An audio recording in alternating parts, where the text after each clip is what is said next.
오늘 우리에게 주시는 하나님의 말씀 구약 성경 민수기 27장 12절부터 23절까지 말씀입니다. 민수기 27장 12절부터 23절까지 말씀 한 절씩 교독하겠습니다. 여호와께서 모세에게 이르시되 너는 이 아바림 산에 올라가서 내가 이스라엘 자손에게 준 땅을 바라보라.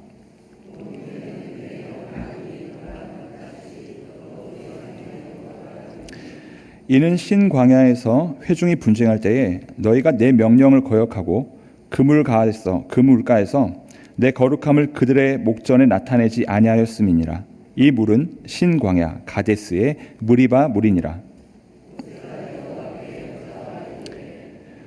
여호와 모든 육체의 생명의 하나님이시여 원하건대 한 사람을 이 회중 위에 세워서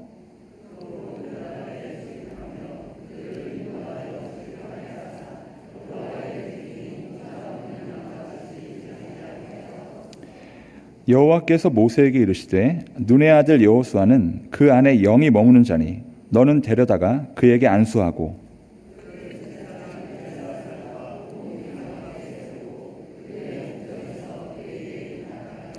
내 존귀를 그에게 돌려 이스라엘 자손의 온 회중을 그에게 복종하게 하라.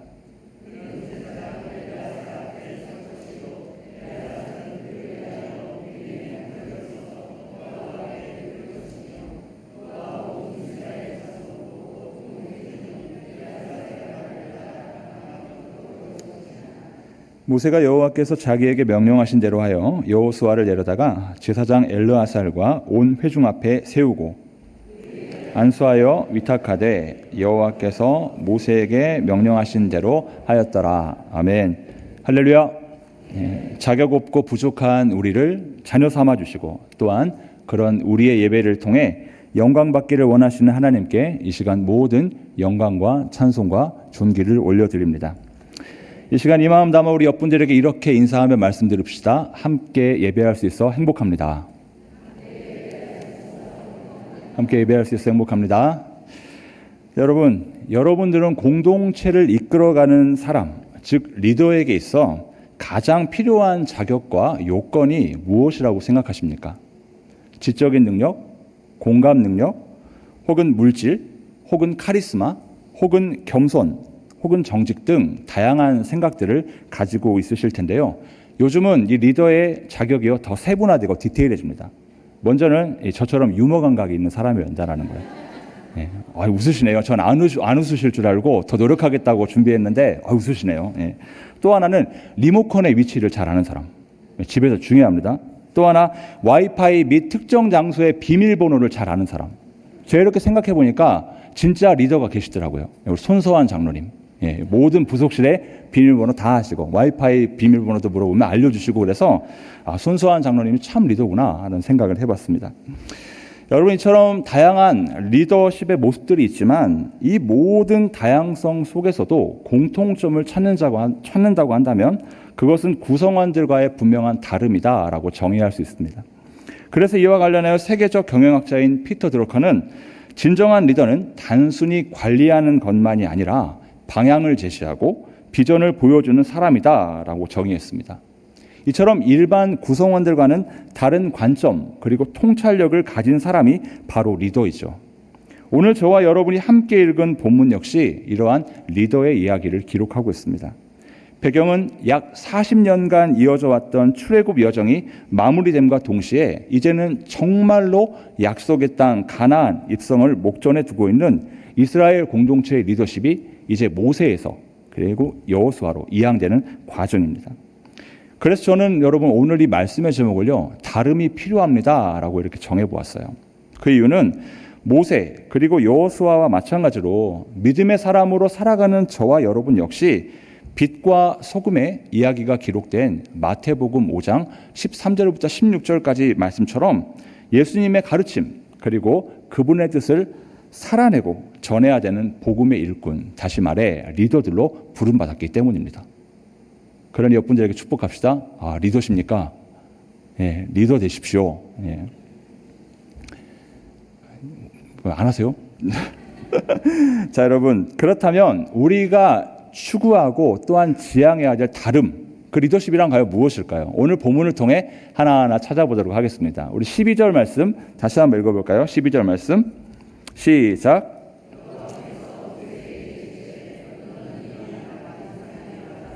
내가 이스라엘 자손에게 준 땅을 바라보라. 아멘. 자, 하나님께서는 모세에게 아바림 산에 올라가서 이스라엘 자손에게 약속한 그 땅을 바라보라 라고 명령하셨습니다. 이곳은 마치 우리가 잘 알고 있는 모악산과 같이 어떤 특정한 산이라고 하기보다는 서쪽의 사해 그리고 동쪽의 모압 평지 사이에 있는 산맥으로 보는 것이 옳습니다.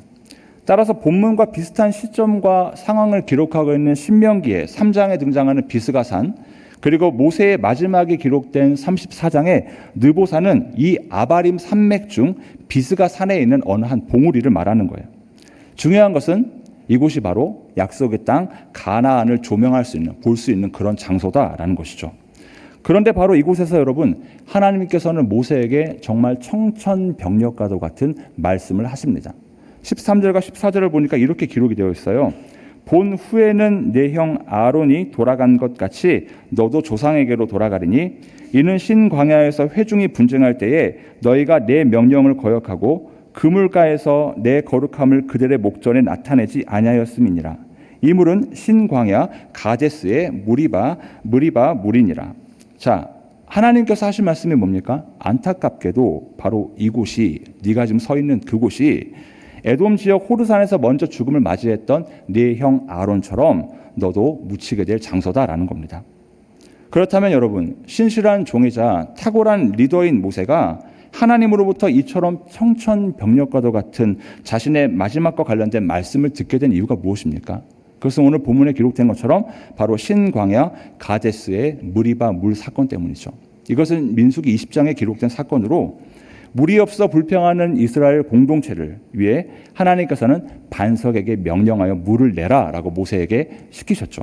그런데 하나님의 말씀을 받은 모세가 생각해보니 그간 광야에서 반복해왔던 이스라엘 백성의 영적인 무지함과 불순종이 떠올랐던 거예요. 그리고 그들의 그러한 후화무치함에 너무 치가 떨려서 하나님께서는 분명 반석에게 명령하여 물을 내라고 하셨지만 지팡이로 가지고 있던 지팡이로 반석을 2번 칩니다. 그래서 물을 내게 했던 그때를 말하죠. 쉽게 말하면 정말 미운 사람들에게 야 먹고 떨어져라 하듯이 그렇게 해버린 거예요. 그때 하나님께서 뭐라고 말씀하셨냐면 민수기 20장 12절의 말씀을 통해 너희가 나를 믿지 아니하고 이스라엘 자손의 목전에서 내 거룩함을 나타내지 아니한 고로 너희는 이 회중을 내가 그들에게 준 땅으로 인도하여 들이지 못하리라. 즉 이 말씀이 그대로 성취된 것입니다. 그러니 이 사건으로 인해 이미 가데스 바네아에서의 불평과 원망, 즉 불순종 때문에 가나안에 들어갈 수 없던 출애굽 1세대와 같이 하나님의 뜻에 순종하며 그들을 인도했던 모세 역시도 리더였던 모세 역시도 가나안 땅에 들어갈 수 없게 되었다라는 거죠. 여러분, 저는 이 본문을 대할 때마다 모세에게 정말 많은 감정이입이 됩니다.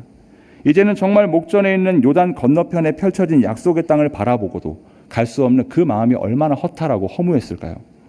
더군다나 자신은 하나님의 뜻에 그저 순종했을 뿐이고 심지어 하나님께 불순종과 영적인 무지를 반복함으로써 진노를 산 이스라엘 백성들에게 하나님 저들 용서해 주십시오. 저들에게 긍휼을 베풀어 주십시오. 라고 그렇게 요청하기까지 했으니 얼마나 억울하겠습니까? 만약 제가 모세였다면 저는 반항했을 겁니다. 왜냐하면 최소한 차라리 산을 올라가서 보지 말게 하시든지 그 약속의 땅을 보지 않게 하시든지 다 보게 해놓고 저기가 가나안 땅이야. 근데 너는 못 가. 이렇게 얘기하셨을 때 과연 제가 모세였다면 저는 정말 서운했을 것 같아요. 그래서 저는 얘기할 겁니다. 차라리 그 앞에서 죽게 해주십시오. 그 땅 들어가서 죽게 해주십시오. 라고 그렇게 얘기했을 것 같아요. 그런데 오늘 모세는 어떻습니까? 하나님의 이러한 명령, 하나님의 이러한 말씀에 그 어떤 항변도 그리고 그 어떤 반항도 하지 않고 있습니다.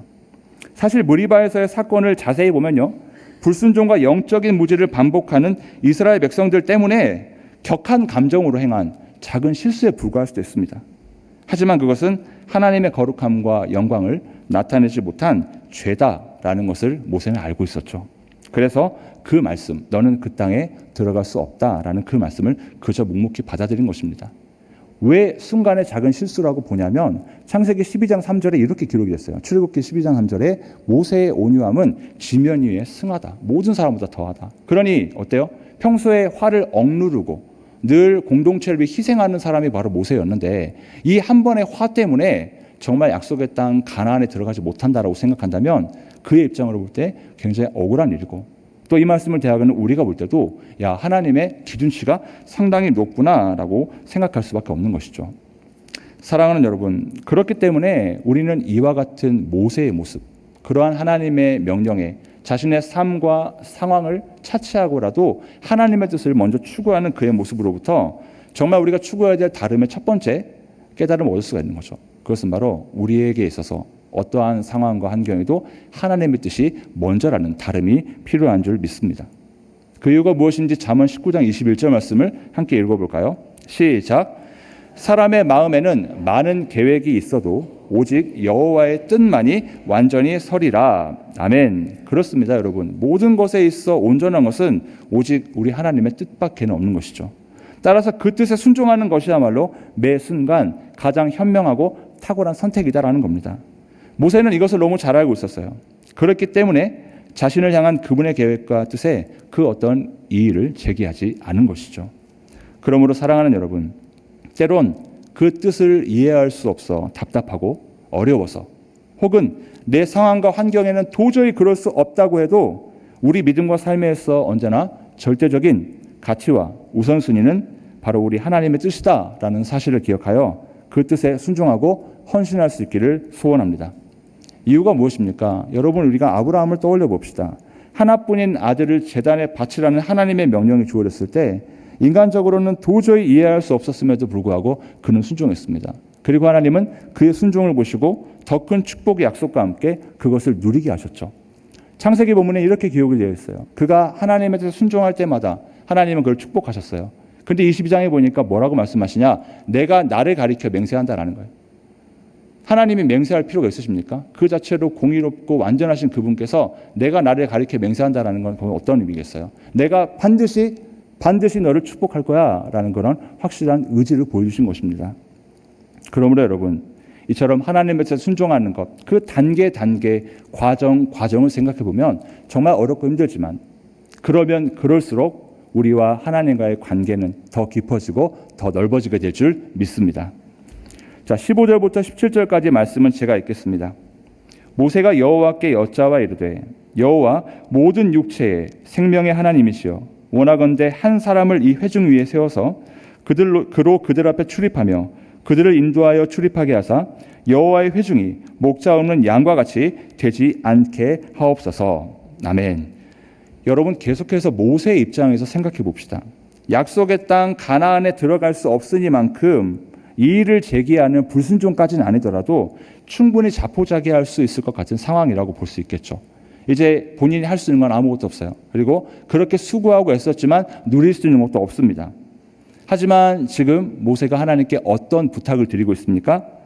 이스라엘 백성들이 또다시 목자 없는 양과 같이 되지 않도록 한 사람을 그들 위에 세워 그들을 바른 길로 인도해 달라라는 것입니다. 여러분, 그래서 우리는 이와 같은 모세의 모습으로부터 믿음의 사람의 다름과 관련한 또 다른 깨달음을 얻을 수가 있죠. 그것은 바로 중보라고 하는 다름이 필요한 줄 믿습니다. 그 이유가 무엇인지 야고보서 5장 16절 하반절 말씀 함께 읽어볼까요? 시작. 의인의 간구는 역사하는 힘이 큼이라. 아멘. 여러분, 그렇습니다. 믿음의 사람들은 하나님의 사랑과 이 땅을 향한 그분의 계획과 섭리를 전달함과 동시에 이 땅의 긍휼함과 자비를 구하는 마치 하늘과 땅을 연결하는 파이프라인과 같아요. 근데 그 파이프라인이 어떤 것들로 이루어져 있고 그 파이프라인이 통과하고 있냐면 그 핵심이 바로 중보다라는 겁니다. 왜 그렇습니까? 우리가 창세기 18장에 어떤 사건이 있죠? 소돔과 고모라를 멸망하시는 그 사건이 나옵니다. 그때 모세가 어떤 일을 하죠? 그 땅의 구원을 위해 하나님께 중보해요. 비록 소돔과 고모라는 멸망을 피할 수 없었습니다. 하지만 그곳에서 3명이 구원을 받았죠. 바로 롯과 그의 2딸입니다. 근데 여기서 제가 진짜 주목하는 건 바로 이 부분이었어요. 그것은 모세가 하나님께 부탁드립니다. 처음에는 몇 명으로 딜을 하죠? 하나님과 거래를 하죠? 50명이었어요. 그죠? 50명이었습니다. 근데 생각해보니 자기가 아무리 봐도 그 땅에는 50명의 의인이 없을 것 같은 거예요. 그래서 하나님 죄송하지만 혹시 5명이 부족해도 구원해 주시겠습니까? 그랬더니 하나님께서 뭐라고 말씀하시죠? 그래, 그렇게 하겠어. 그리고 또 생각해 보니 그래도 안 될 것 같아. 그래서 이번엔 또 5명을 줄여서 40명. 하나님은 또 30명, 20명, 10명, 저는요 솔직히 만약에 아브라함이 정말로 하나님 5명까지 어떻게 해도 하나님 하셨을 것 같아요. 자, 이 말씀이 의미하는 게 뭡니까? 하나님은 모세의 중보에 매우 세세하게 응답하셨다라는 것입니다. 안 돼가 없으셨어요. 또 우리가 출애굽기 32장에 어떤 사건이 나오죠? 금송아지 사건이 나옵니다. 그때 모세도 하나님께서 그 땅에 있는 이스라엘 백성을 다 멸하시려고 할 때 말씀하시죠. 긍휼을 베풀어 달라고. 그래서 하나님은 진노를 유예하셨어요. 의인의 간구가 뭡니까, 여러분? 지향점이 달라요. 내 것이라고 하는 1인칭의 기도가 아니고요. 너를 위한 2인칭, 그리고 그들을 위한 3인칭의 기도다라는 겁니다. 그랬기 때문에 그 간구가 역사하는 힘이 컸던 것이죠. 사랑하는 여러분, 그러니 이제 우리 믿음과 삶의 자리 역시도 중보라는 다름으로 가득할 수 있기를 소원합니다. 왜 중보가 필요할까요? 그것은 앞선 두 인물 아브라함과 모세에게 붙여진 수식어가 있어요. 이사야서 41장 8절에 따르면, 그리고 출애굽기 33장 11절에 따르면 그 둘을 하나님께서 뭐라고 여기셨죠? 친구 혹은 벗이라고 말씀하셨다라는 거예요. 그러니 다른 이들을 위해 수고하고 애쓰며 기도하는 그들을 하나님은 친구처럼 여기셨다라는 게 뭡니까? 결국 우리가 중보하면 할수록 하나님과의 관계는, 하나님과의 교제의 깊이는 더 깊어지고 더 풍성해진다는 것이죠. 그러니 여러분, 이제는 우리의 기도가 1인칭, 나를 위한 기도가 아니라 다른 이들, 그리고 그들을 향한 중보로 가득할 수 있기를 주님의 이름으로 권면합니다. 이어지는 본문 18절부터 20절 또 제가 읽겠습니다라고 원고에 적었는데 제가 목이 좀 아프니 18절부터 20절까지 말씀은 함께 읽겠습니다. 시작.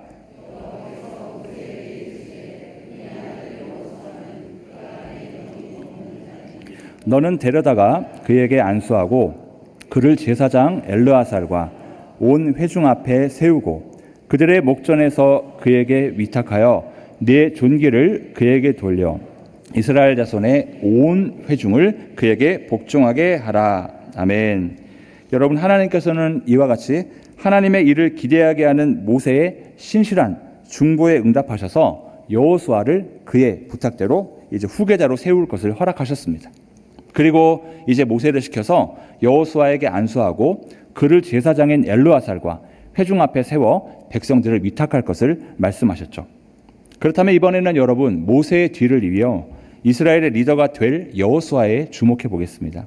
그는 어떻게 해서 모세는 물론 하나님에게도 당신의 백성 이스라엘 공동체를 이끌 리더로 택함을 받게 된 것일까요? 저는 여호수아가 가지고 있는 두 가지 큰 장점이 있다고 생각합니다. 첫 번째, 그는 바라보는 눈이 달랐어요. 우리가 이 사건을, 이 내용을 어디로부터 알 수가 있죠? 바로 민수기 13장과 14장에 기록된 가데스 바네아 사건 속에서 그가 보인 모습을 통해 알 수 있습니다. 하나님께서는 약속의 땅 가나안을 목전에 두고 40여 명의 정탐꾼을 선발하셨죠. 12명의 정탐꾼을 선발하셨죠. 그리고 40일간 그 땅을 정탐하게 하셨어요. 그리고 그 땅을 돌아보고 왔던 정탐꾼들은 과연 그 땅이 하나님께서 약속하신 대로 풍요로운 땅이다, 풍성한 땅이다라는 것을 확인했습니다. 하지만 정작 보고의 내용은 대치되었죠. 10명은 그 땅이 정말 하나님께서 약속하신 약속의 땅은 맞는데 우리가 쉽게 들어갈 수는 없을 것이다 라는 부정적인 보고를 했습니다. 왜냐하면 그 땅에 사는 거민들이 워낙 크고 장대하기 때문에 그들을 몰아낼 수 없다라고 봤기 때문이에요. 하지만 단 두 사람, 바로 갈렙과 여호수아만이 그 땅은 하나님께서 우리에게 주신 것이다, 우리의 밥이다, 우리가 능히 취할 수 있다라고 말했습니다. 이처럼 그가 가지고 있는 다른 눈, 즉 믿음의 눈이 있었기에 그가 모세의 뒤를 이어 이스라엘의 리더가 될 수 있었던 것이죠. 또 하나는 그는 바라보는 눈과 그리고 실제적인 행동 역시 달랐습니다. 그가 모세로부터 리더십을 이양받은 이후 이스라엘 민족은 마침내 가나안에 입성하게 되었습니다. 하지만 난관이 있었어요. 그것은 바로 요단을 건너야 했다라는 거죠. 더욱이 그때는 평소 요단강이 범람하는 시기였던 곡식을 거두는 때였기 때문에 유량과 유속이 매우 깊고 그리고 빨랐습니다. 특별한 장비 혹은 방법이 없이 강을 건넌다라는 것은 불가능에 가까웠죠. 그럼에도 불구하고 여호수아는 어떻게 합니까? 하나님의 명령에 따라 먼저 언약궤를 맨 제사장들에게 요단을 건너가게 시켰어요. 그리고 그 언약궤를 맨 제사장들이 강에 발을 담고서 어떻게 됐습니까? 물이 끊어졌죠. 그리고 이스라엘 백성은 무사히 요단을 건넜습니다. 뿐만 아니죠. 우리가 여호수아서를 보면요, 그야말로 승전의 역사입니다. 딱 한 번 패배합니다. 바로 아이성에서의 전투죠. 그 외의 모든 승전의 역사는 철저하게 하나님의 말씀과 그 말씀에 순종했던 여호수아의 리더십이 있었기 때문에 가능했다라는 것입니다. 결국 생각해 보면 믿음의 눈을 가지고 있는 것도, 그리고 하나님을 신뢰하며 행동할 수 있었던 그 모든 것도 공통점이 있죠. 그리고 우리는 그러한 여호수아의 공통점으로부터 그렇구나, 믿음의 사람이 추구해야 될 오늘 본문 속 세 번째 다름에 대해서 깨달을 수가 있습니다. 그것이 무엇인지 18절 말씀 다시 한번 함께 읽어볼까요? 18절입니다. 시작. 여호와께서 모세에게 이르시되 눈의 아들 여호수아는 그 안에 영이 머무는 자니 너는 데려다가 그에게 안수하고. 아멘. 그렇습니다. 하나님께서 여러분 여호수아를 택하신 궁극적인 이유는 바로 그가 하나님의 영으로 충만한 자였기 때문인 줄 믿습니다. 그랬기 때문에 믿음으로 모든 것을 바라보고 행동할 수 있는 능력이 있었고요, 모세의 뒤를 이어 이스라엘의 리더로 세움을 받게 된 것입니다. 그러므로 사랑하는 여러분, 이제는 오직 성령의 감동이라고 하는 다름을 추구하며 그것을 사모하는 저와 여러분이 되기를 주님의 이름으로 권면합니다. 그 이유가 무엇인지 고린도후서 3장 17절 말씀 함께 읽어볼까요? 시작. 주는 영이시니 주의 영이 계신 곳에는 자유가 있느니라. 아멘. 여러분, 여호수아와 마찬가지로 우리 믿음과 삶 역시도 생각해 보면요, 성령의 내주하심, 성령의 교통하심, 성령의 강권하심, 다시 말해 성령으로 충만할 때는 모든 것을 믿음의 눈으로 보았고 믿음으로 행동할 수 있었습니다. 그리고 그때 성령으로 충만했을 때 우리가 누리게 된, 얻게 된 열매가 바로 자유 아니었습니까? 성령으로 충만할 때는 내 안에 슬픔이 기쁨이 되었습니다. 내 안에 불평이 감사가 되었습니다. 내 안에 비교가 만족이 되었다라는 거죠. 하지만 성령으로 충만하지 않을 때는 자유하지 못했습니다.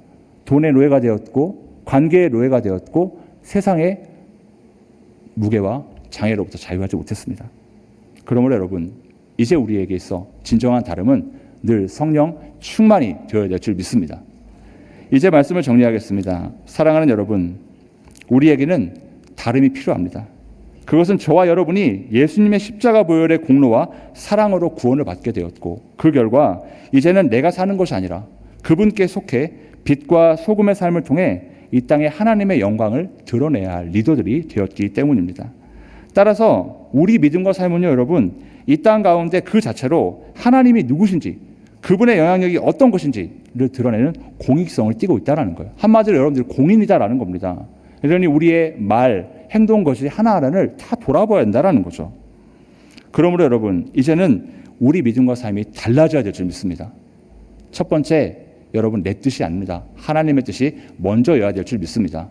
두 번째, 나의 유익과 나의 만족을 위한 기도가 아니라 너희 그렇게 상대방을 위한 중보의 기도가 삶이 되어야 될 줄 믿습니다.